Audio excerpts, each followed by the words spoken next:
জাদুর গরুর গল্প। এক গ্রামে রামু নামে এক দরিদ্র কৃষক বাস করত।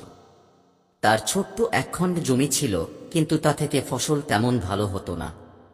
একদিন রামু তার জমিতে কাজ করতে করতে ক্লান্ত হয়ে গাছের ছায়ায় বিশ্রাম নিচ্ছিল। হঠাৎই এক বৃদ্ধা মহিলাকে তার দিকে আসতে দেখে। বৃদ্ধা তাকে বলল, তোমার জীবন কঠিন, কিন্তু আমি তোমার কষ্ট লাঘব করতে পারি। রামু অবাক হয়ে জানতে চাইল কিভাবে। বৃদ্ধা এক অদ্ভুত গরুর কথা বলল, এই গরুটি যেখানেই চারণ করবে সেখানে সোনা বের হবে। তবে মনে রেখো, এই গরু তোমার লোভ পূরণের জন্য নয়, শুধু প্রয়োজন পূরণের জন্য ব্যবহার করবে। রামু গরুটি নিয়ে এলো। সত্যি, গরু যেখানে চারণ করত সেখানে সোনার কয়েন পাওয়া যেত।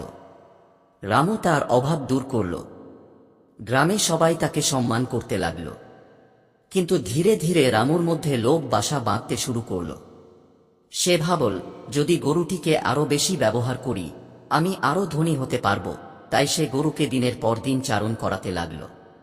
একদিন গরুটি অসুস্থ হয়ে পড়ল এবং শেষমেশ মারা গেল। রামু বুঝতে পারল, লোভের কারণে সে এক মূল্যবান উপহার হারিয়েছে। এরপর থেকে সে সৎভাবে কাজ করতে শুরু করল এবং বুঝল, প্রকৃত সুখের মূল মন্ত্র হল সন্তুষ্টি। গল্পের শিক্ষা: লোভ করলে সব হারাতে হয়। প্রয়োজন মাফিক সন্তুষ্ট থাকা সুখের চাবিকাঠি।